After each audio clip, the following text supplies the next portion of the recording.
Halo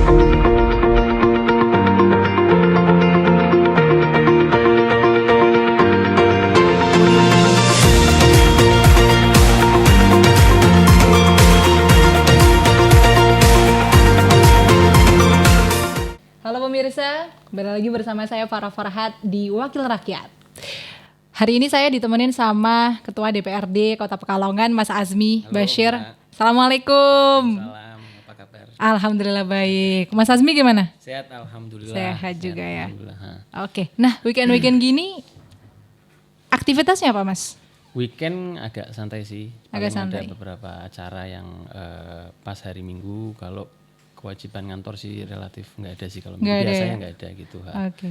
Jadi ini satu kehormatan ya. Saya ini weekendnya Mas Azmi ngerecokin di kantornya. Nggak juga sih Mbak. Malah ini jadi kepake nih kantornya. Kalau Jadi gini. kepake ya pas weekend ya. Iya, weekend. Oke. Biasanya kan kosong. Ha-ha. Lebih bermanfaat lah. di Lebih kantor bermanfaat. ini. Ya, Oke, siap. Oke Mas Azmi, kita ngobrol-ngobrol soal profilnya Mas Azmi dulu nih. Kan ini ya, kita tuh satu alumni Mas Azmi ya di Semansa. Ya. Nah, Tahun berapa Mas? saya lulus SMA 1 berarti tahun 2008. 2008. 2008. Terus kemudian setelah itu melanjutkan Setelah studi itu, ke? saya melanjutkan studi ke ITB, Teknik Geodesi, terus saya lulus 2012. Nah, terus saya sempat kerja mungkin kurang lebih 2,5 tahun. Habis itu saya melanjutkan S2 di Oke. Singapura. Di Singapura. Di Singapura, betul. Di Singapura mendalami studi tentang? Di Singapura nama jurusannya Manajemen of Technology. Itu lebih ke studi tentang bisnis ya, antara teknik dan bisnis lah, ada di tengah-tengah dia. Nah, jadi kalau dibilang ya kuliah lebih banyak tentang kuliah bagaimana mengembangkan bisnis gitu. Iya. Nah, Oke, di National University of Singapore. di NUS, National University of Singapore. Wow, keren ya. Itu scholarship Saya dapat beasiswa ya dari LPDP waktu dari itu. LPDP. alhamdulillah. Oke, Pas berarti dapat rezeki. oke, Mas Azmi ini adalah awardee LPDP. Ya, saya berdiri LPDP. Tahun? Kalau LPDP tahun 2015 saya dapat. Kalau di LPDP kan istilahnya namanya angkatannya itu disebut PK ya, persiapan keberangkatan. Saya PK 50. PK 50 waktu itu. Kalau sekarang mungkin udah 200-an mungkin ya sekarang. Nah, PK-nya ya. Boleh diceritain sedikit nggak pengalaman belajar di Singapura itu seperti apa? Pengalaman belajar di Singapura ya lebih ini ya, lebih disiplin ya bisa dibilang ya, karena kan memang beda dengan sedikit berbeda lah dengan di Indonesia. Di sana memang orangnya hardworking banget. Hardworking. Dan mayoritas teman-teman kuliah saya itu adalah part timer yang kuliah sambil kerja. Jadi ketika mereka kuliah ya benar-benar waktunya itu dimanfaatkan sama mereka gitu. Oke. Sedangkan saya kan full time gitu kan, relatif lebih free karena saya di Singapura memang hanya untuk belajar, tidak untuk bekerja. Oh iya, karena dari LPDP pun sebenarnya sudah mengcover semua gitu ya. Dari PDB sudah mengcover semua. Jadi akhirnya memang saya harus mengikuti alurnya mereka gitu, dalam artian ya ketika Sabtu Minggu pun kita kerja keras terus lah gitu. Mbak, untuk mengerjakan tugas-tugas. Tugas-tugas. Gitu. Alhamdulillah selesai tepat waktu. Selesai tepat waktu sih, satu tahun. tahun. Nah, memang programnya 1 tahun, jadi selesai 1 tahun. Apa yang paling berkesan di Singapura? Yang paling berkesan sebetulnya saya mendapatkan banyak pengalaman baru ya, gitu. Dan juga di situ memberikan wawasan yang lebih luas lah buat saya, dalam artian kan kita hidup di Indonesia, lebih khusus di Pekalongan, dan mungkin mindset saya ya kalau tidak kuliah di luar negeri ya mungkin sebatas itu. Dengan kuliah di sana kan jadi lebih paham kuliahnya, dan karena saya itu memang senang belajar, saya pun sempat ngambil kuliah tentang administrasi publik ya, kalau Administrasi kita publik kan di Singapura itu. ya, karena kan dimungkinkan kita untuk ngambil cross faculty kan, antar fakultas. Jadi di luar kuliah wajib saya waktu itu ngambil 2 mata kuliah dari jurusan Lee Kuan Yew School of Public Policy ya, yang tentang administrasi politik, ambil 2 kuliah di situ di semester akhir saya. Oke, lebih menemukan ketertarikan di mana antara manajemen teknik itu atau yang di public policy itu? Sebenarnya di public policy itu menarik buat saya. Apa masih yang membuat menarik? Karena kan kita diajari bagaimana belajar sistem pemerintahan. Kalau kita bikin sederhananya dalam kehidupan kita sehari-hari, semua yang ada di mata kita kan itu produk dari kebijakan pemerintah. Misal kita keluar dari rumah, aspalnya bagus apa enggak, jalannya banjir apa enggak gitu. Terus kita sakit, misal kita mendapatkan asuransi dari BPJS, itu kan produk-produk pemerintah. Jadi artinya menarik karena sebetulnya tentang birokrasi ataupun kepemerintahan itu mengajari saya untuk lebih memahami bagaimana sih sistem pemerintahan ini bisa memberikan manfaat buat masyarakat. Sebenarnya lebih di situ bedanya. Kalau bisnis kan kita tahu kalau tujuan bisnis lebih banyak ke menghasilkan profit kan gitu. Kalau di sini kan isu sosialnya lebih diangkat tinggi gitu. Dengan dimasukkan kepada sistem pemerintah. Ada kegiatan sosial yang non government kan. Kalau ini kan birokrasi, bagaimana kita belajar birokrasi dan sebagainya gitu sih. Kalau yang dipelajari Mas Azmi dengan yang ada di Indonesia, terutama di Pekalongan itu apa yang membuat Mas Azmi kayak ini nih yang harusnya seperti itu, atau ini harusnya nggak gini, berdasarkan apa yang saya pelajari gitu? Memang kalau yang saya pelajari kan lebih ke kontekstual ya, artinya sangat teoritis dalam artian ada mata kuliah saya yang tentang filsafat gitu, yang artinya menjelaskan kan di birokrasi itu teorinya seperti ini, dasar pemikirannya dari ini mendasari pemikiran ini karena backgroundnya seperti ini, dia punya penelitian seperti itu. Jadi konsepnya itu sangat luas. Kalau kita memang langsung mau bawa ke Pekalongan memang nggak bisa karena skopnya kecil dan kita ada kewenangan yang terbatas. Ada kewenangan di Kota Pekalongan yang memang tidak diatur oleh Pemkot kan gitu. Ada kewenangan yang di tingkat provinsi ataupun kementerian kan gitu. Jadi menarik karena sebetulnya saya berharap yang baik-baik itu bisa segera diaplikasikan gitu. Memang akhirnya ada lintas kewenangan. Nah itu jadinya tantangannya yang memang kadang akhirnya saya pun sebagai ketua DPRD menyampaikan kepada Pemkot bagaimana sih kalau kita tidak punya kewenangan tapi kita bisa mengatasi permasalahan-permasalahan yang ada seperti itu gitu. Misal saya punya pengalaman ataupun ilmu yang saya dapat, kadang saya sampaikan juga kepada mereka. Kira-kira kayak gitu. Jadi banyak yang bisa dipelajari dari public policy itu untuk. Public policy luas banget Mbak. Luas banget ya. Di situ juga ada public policy-nya sendiri ya, secara hierarki birokrasi juga kadang kan suka nyerempet-nyerempet ke politik, walaupun ini dua keilmuan yang berbeda, tapi kan tidak bisa dipisahkan gitu. Harus bersama-sama gitu. Jadi Mas Azmi dari yang awalnya geodesi, kemudian bekerja di offshore dan dapat beasiswa di National University of Singapore, awalnya juga tidak bersentuhan dengan public policy, akhirnya karena dua mata kuliah itu apakah jadi tertarik banget untuk masuk ke dunia politik? Karena memang kan background orang tua saya udah berkecimpung di politik di Pekalongan. Jadi saya itu melakukan planning. Saya andainya nanti saya harus masuk ke politik pada saat itu, paling enggak sudah ada sedikit basic lah gitu kan.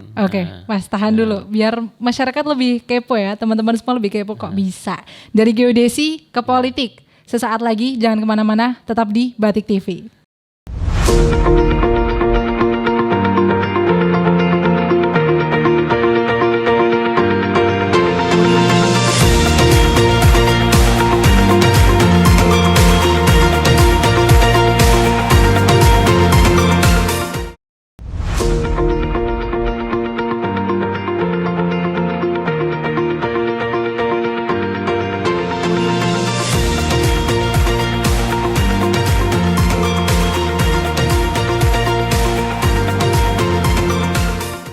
Pemirsa, kembali lagi bersama saya Farah Farhat di Wakil Rakyat.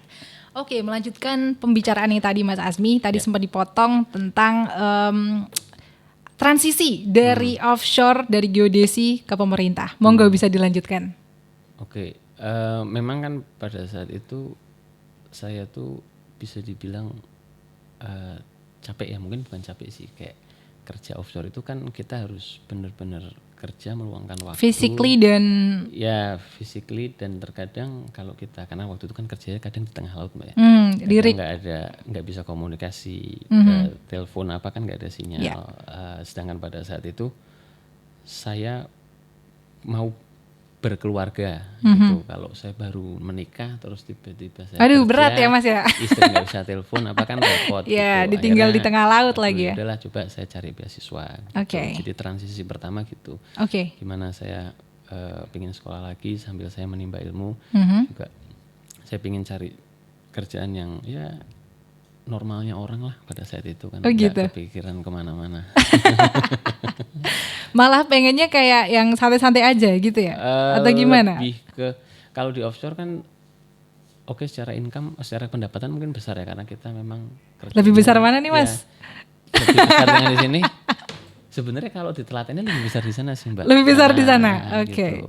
Rate-nya tinggi banget lah di sana. Cuma Yeah. memang kerjanya full di lapangan kan. Betul. Jadi bisa kadang sampai 2 bulan. Kadang teman saya yang sekarang masih kerja pun kan saya tanya mereka sampai kadang 3 bulan di laut kan. Kasihan istrinya toh kalau sudah menikah atau anak-anaknya kan nggak bisa diajak jalan-jalan gitu. Okay. Nah, ya ada akhirnya kan dalam hidup kita memilih ya mana yang menjadi prioritas. Kalau memang kita ingin mendapatkan income yang besar ya di situ saya rasa jalannya gitu kan. Mungkin kerja dulu berapa tahun nabung, habis itu wes berhenti bikin Bisnis, usaha atau apa gitu kan ya. gitu. Cuman kalau saya kok waduh kesuwen gitu, saya bilang udahlah coba kita cari alternatif lain dalam hidup gitu. Sehingga akhirnya saya apply ke LPDP waktu itu. Ya sebenarnya bukan apply ke LPDP dulu, saya cari pandangan untuk S2 terus saya lihat ada LPDP terus saya apply ke LPDP gitu. Adakah pandangan lain selain dunia politik setelah memutuskan cut dari offshore? Nah, ada sih karena kan saya berarti sejak bapak saya sebelum 2013 ya berarti ya masih menjadi wali kota kan kita kebetulan Pemkot waktu itu ada apa namanya penciptaan ya bisa dibilang program tambak udang. Kebetulan saya diajak untuk ikut investasi kecil-kecilan. Nah setelah dari situ berkembang. Jadi sebetulnya pada saat saya keluar tuh saya punya bisnis. Sudah punya bisnis tambak udang gitu, yang memang berjalan sampai sekarang gitu. Berjalan sampai sekarang. Cuman kan memang bisnis itu agak sulit dijalankan di Pekalongan dalam artian kalau kita berbicara akhirnya geser lagi ya topik pembicaraan. Nah, itu harus butuh lingkungan yang baik dan sebagainya gitu. Tidak ideal lah di Pekalongan. Ya berjalan di Pekalongan relatif oke, tapi bukan yang bagus banget. Gitu. Oke, berarti setelah dari National University of Singapore pulang sempat menjalankan bisnis. Yes, dari sebelumnya saya sudah. Dari sebelumnya sudah, kemudian pulang. Dari saya kerja di offshore sudah menjalankan. Sudah menjalankan dan pulang sempat fokus di situ dulu berarti ya. Sempat fokus di situ dulu. Oke, sampai akhirnya punya jalan di politik. Nah, sampai akhirnya punya jalan di politik. Itu mulai dari tahun? Saya berarti masuk di politik saya disuruh mencalekkan 2018 ya berarti ya. 2018 sekitar pertengahan awal 2018 lah. Awal 2018. Apakah ada dorongan yang antara keinginannya Mas Azmi sendiri dibanding dengan orang tua? Ya. Itu lebih besar mana untuk masuk ke dunia politik? Karena kan lihat background juga ya, sebenarnya ayah, ibu. Keputusan hidup saya dari mulai saya kecil sampai pada saat itu ya mungkin sekarang ya banyak didorong oleh orang tua gitu. Dari mulai saya kuliah dulu kan saya mau kuliah dokter tapi kan sebetulnya bukan tidak direstui sih, tidak ditakdirkan. Tidak ditakdirkan juga bapak saya pengennya saya jangan dokter gitu. Yang dilalai doanya bapak saya lebih kuat lah pada saat itu. Jadi akhirnya tidak keterima di dokter, keterimanya di geodesi ITB kan gitu. Terus juga pada saat suruh nyalek waktu itu juga kan karena permintaan bapak, ya saya nyalek aja gitu. Awalnya kan ya udah coba menarik memanfaatkan juga peluang awalnya. Sebenarnya peluang ketika masuk harus dimanfaatkan, tapi sebelumnya ya saya tidak mengerti ada peluang apa di situ gitu loh. Nah, jadi ya wes suruh nyalek ya berangkat aja gitu. Ya wes suruh mangkat kan kayak gitu.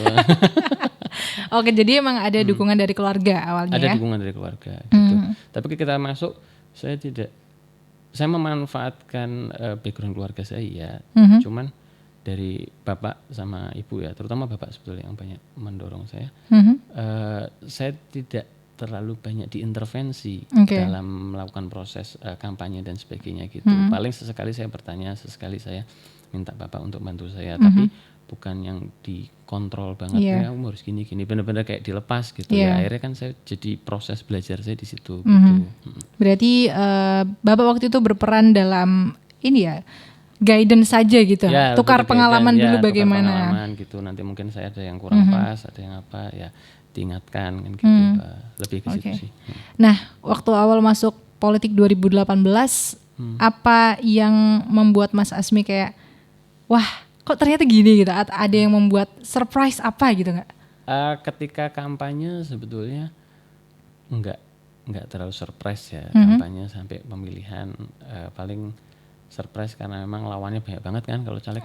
Iya betul. Kalau di dapil saya aja mungkin ada sekitar berapa ya, banyak sekali, mungkin sekitar puluhan lah, mungkin hampir ratusan ya mungkin ya calon legislatifnya ya, mungkin puluhan lah, di atas 50 kali ya. Jadi karena persaingannya ketat sekali. Ya, persaingan ketat kan gitu. Yang diperebutkan di dapil saya kan Pekalongan Utara 9 kursi. Tapi saingan orang 50 kan. Sempat down nggak waktu itu Mas? Enggak sih, saya selalu yakin sih. Yakin, optimis. Berikhtiar masuk. Kalau sekarang maksudnya segini, kalau seandainya saya jadi ya alhamdulillah enggak ya. Yang penting saya sudah ikhtiar kan gitu kan, kita sebagai muslim ya wajib ikhtiar, berdoa. Masalah hasil ya wis dipasrahke sama Gusti Allah. Ya alhamdulillah kok lulus kan gitu, keterima lah. Oke, jadi memang berawal dari ini ya, tetap dari dorongan keluarga. Tapi ini juga merupakan hal yang di luar ekspektasi nggak menurut Mas Azmi? Yang mana nih Mbak? Terjun di dunia politik. Saya melihat kemungkinan ke situ ada, tapi bukan tujuan utama. Bukan saya tujuan sih, utama. Ada sih karena kan background keluarga saya politik gitu. Artinya ketika saya lulus SMA saya melihat ada kemungkinan lah saya masuk politik gitu. Cuman akhirnya masuk di 2018 itu bukan target saya gitu. Dari awal pun tidak ada target. Oke Mas Azmi. Oke, setelah ini kita bakalan ngobrol soal tantangan dan hal-hal menarik yang dihadapi Mas Azmi selama menjabat menjadi DPRD, terlebih jadi ketua DPRD Kota Pekalongan. Jangan kemana-mana, tetap di Wakil Rakyat.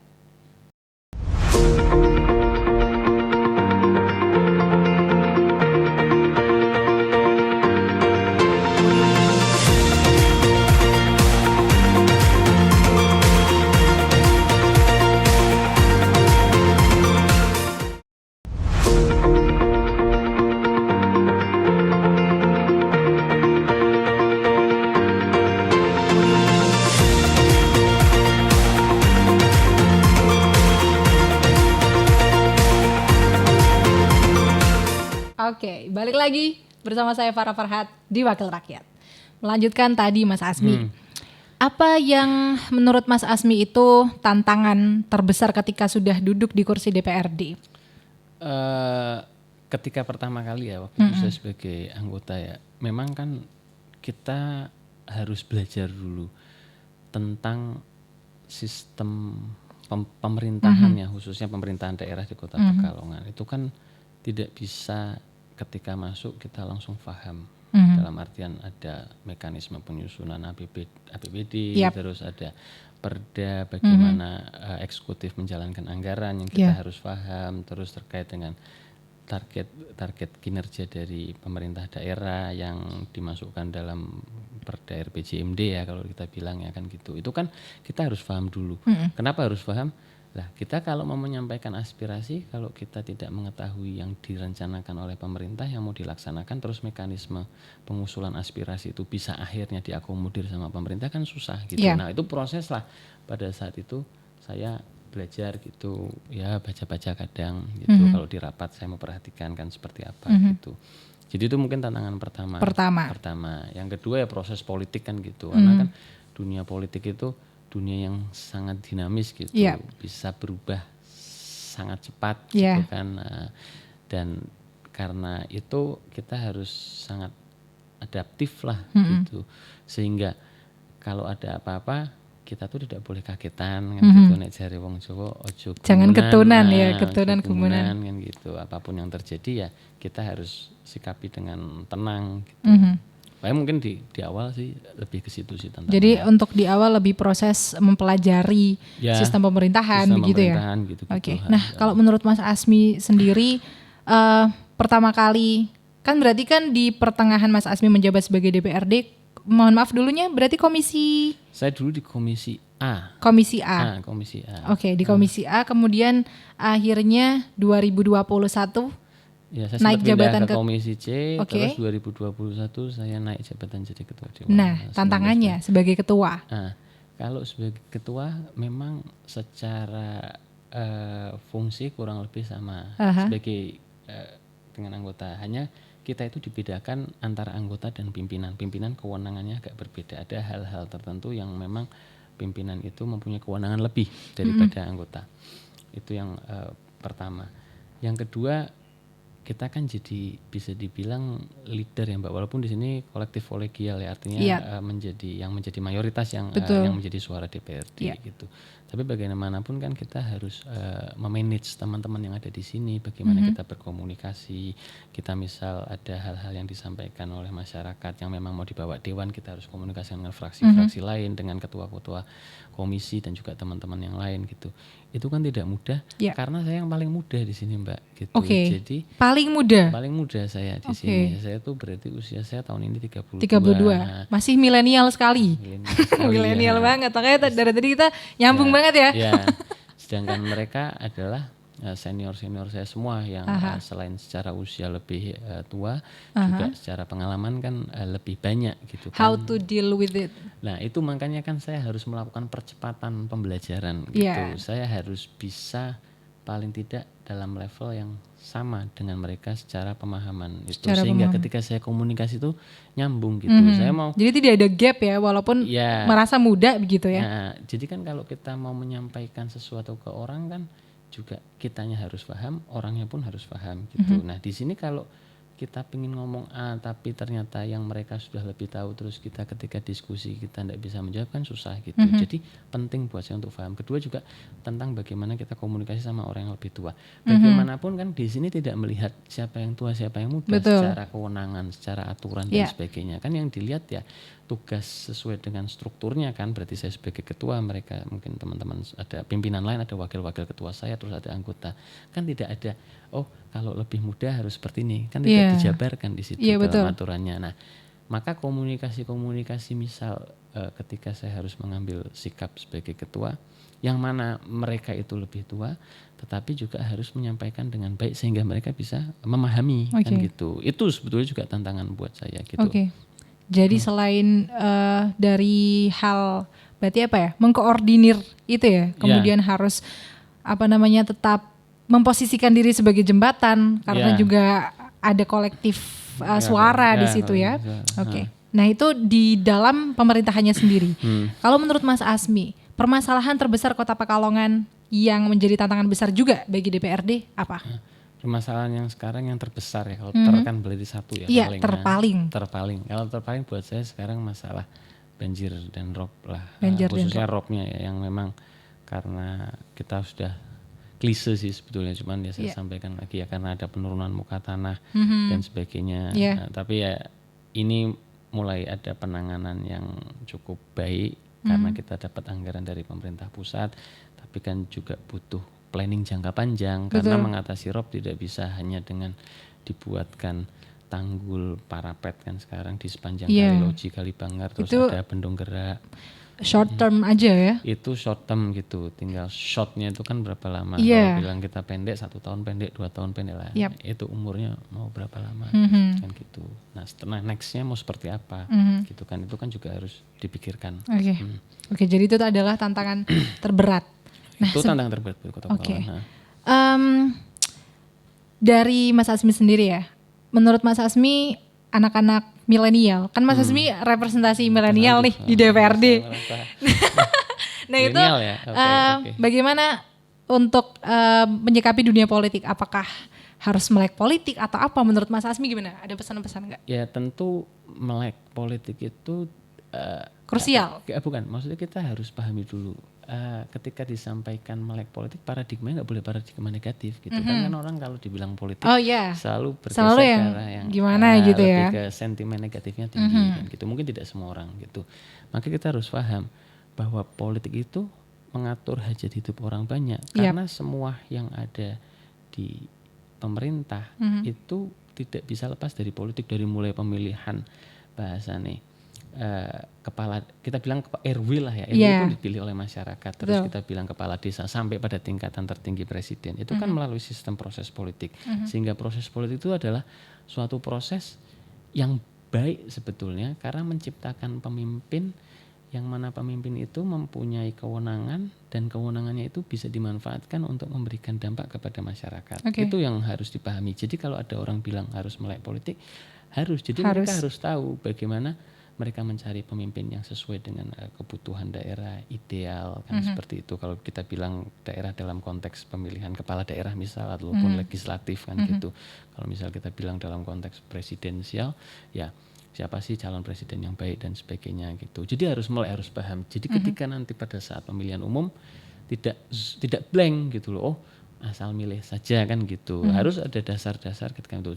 Dan juga berpartisipasi aktif dari teman-teman milenial haruslah, apalagi milenial sekarang lebih diuntungkan dengan adanya kemajuan teknologi gitu. Artinya mereka lebih bisa bersuara kan gitu. Mereka lebih tech savvy lah bisa dibilang karena lebih bisa memanfaatkan medsos yang ada kan gitu. Juga nanti ada bonus demografi 2045 yang mana milenial sekarang akan menjadi memiliki usia produktif menempati ini ya posisi-posisi strategis yang nanti kan menggantikan sekarang gitu. Dan haruslah teman-teman milenial ini yang saya lihat baik-baik dan mempunyai semangat harus masuk ke politik, karena harus masuk ke politik. Ya kalau tidak diisi oleh orang-orang baik, nanti siapa yang akan mengisi? Betul. Gitu. Jadi peluangnya sangat baik sekali untuk milenial untuk di politik itu ya Mas ya.